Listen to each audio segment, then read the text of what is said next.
Hello there. As 2023 comes to an end, I wanted to share some insights and tips on navigating Charleston's real estate market in 2024. I'm a local realtor here, so whether you're a first-time homebuyer or looking to make an investment, here's some advice for the real estate market in Charleston in 2024. So the first important thing to understand is the current market. The past few years, the real estate market has been anything but normal, as I'm sure you already know. Low interest rates made the demand for housing go through the roof, which raised prices and kept inventory insanely low. There was also a lot of relocation happening after COVID, especially to the south, but now the market has shifted. High interest rates have had the biggest effect on the market here, as it's created a lock-in effect where sellers don't want to give up their low interest rate just to go buy a house with a higher price and mortgage payment because of the interest rate. And buyers, of course, don't want to feel like they're paying top dollar for a home since their mortgage payment will be higher than it used to. However, because of interest rates, since the market has slowed a bit, buyers haven't had to sacrifice as much as far as waiving inspections and appraisals, and they're finding that more sellers are agreeing to cover some closing costs. To get into some market numbers to give you an understanding of what you're facing, the median sales price now is $408,000 for the greater Charleston area, which is up from where we were last year. The major economists and real estate companies like Zillow are predicting prices to continue increasing next year. Many of them are saying prices will increase by about 3 to 6%, so don't expect prices to drop as a lot of people hope. Many economists are also predicting interest rates to come down, but no one knows for sure or how much they'll go down. If they do, it will make things much more comfortable for buyers though, as it'll keep payments lower and it'll bring back some of the buyer pool and hopefully open up more inventory. This will also keep prices up as there will probably be more closings happening. As far as sales, we are actually right in line with pre-COVID years with 1,300 closed sales last month. Month supply of inventory is only 2.1, which is still low, but better than it's been. For context, a healthy market has about 4 to 6 months of inventory, so having only 2 months means it's still very much a seller's market.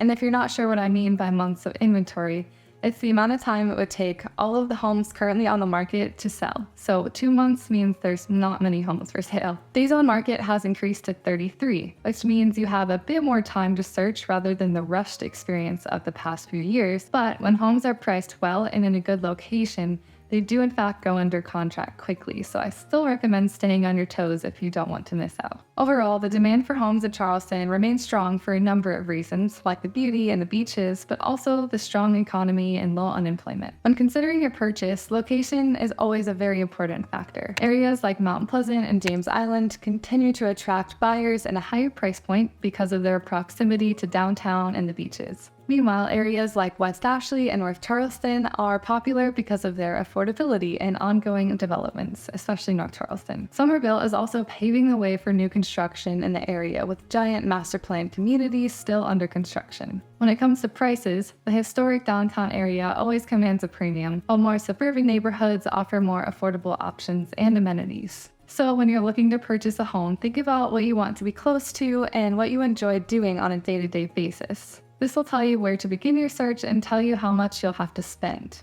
You might end up deciding a longer commute is fine with you if you can be in a more affordable area, or you may decide you'll sacrifice on some square footage to be near all the main attractions. But for location, I recommend getting an idea of price of all the different areas, which I'm happy to send you, and getting to know what each area offers. And that brings us to the next advice I have, which is about the financial part of preparing to purchase a home. Getting ready to buy a home in Charleston starts with understanding your finances and budget. This involves not just considering the price of a home, but also additional expenses like closing costs, property taxes, insurance, and home maintenance, as you want to make sure there are no surprise costs. Getting pre-approved for a mortgage is the first step towards getting ready for a home purchase, and one you cannot skip. This is where a lender checks your income, tax documents, employment, and credit score to qualify you for a mortgage. Not only does it help you understand what you can afford, but you also have to have one with an offer, so having that ahead of time ensures you won't miss out on your dream home. Saving up for a down payment can also be a significant hurdle, especially for first-time homebuyers or anyone who doesn't have a giant cash reserve. Luckily, there are plenty of options out there for a low down payment, such as 3% conventional or 3.5% FHA home loans. And keep in mind that closing costs are anywhere from 2 to 5% of the purchase price on top of your down payment. So you want to make sure that even if you have 20% down,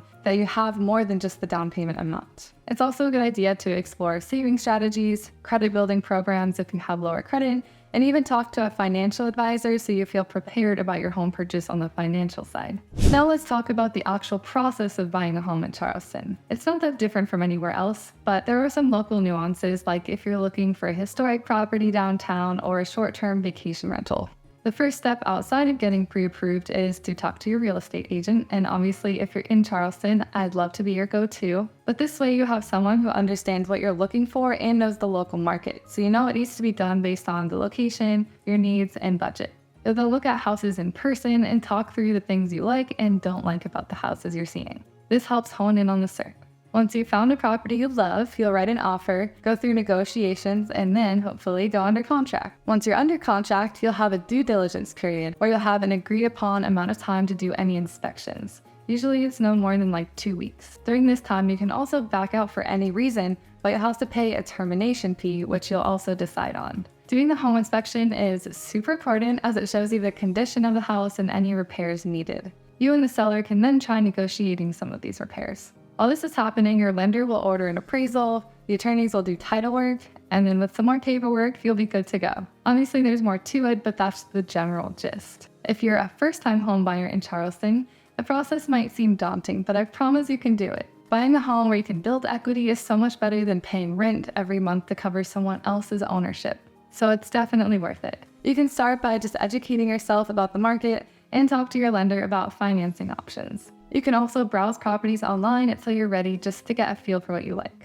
My advice would just be to be wary of overstretching your budget. It's so easy to fall in love with a charming downtown property, but make sure it's within your financial means. Also, you can explore first-time homebuyer programs that offer financial assistance. And now that the market has shifted slightly, you have a higher chance of a seller covering some of your closing costs, or even contributing to a rate buy-down. So this could be a great way to keep some cash or keep your monthly payment lower. Looking ahead, the real estate market shows no sign of slowing down in 2024. Charleston is continuing to grow, and with it, property values are predicted to rise. While no one can predict the market with absolute certainty, all signs are pointing towards Charleston continuing to be a very desirable place for newcomers, locals, and investors. I hope this video is helpful in getting a clearer understanding of the home buying process in Charleston. If you have any questions or want personalized advice, feel free to reach out. I'm here to help you find your dream home in this beautiful city.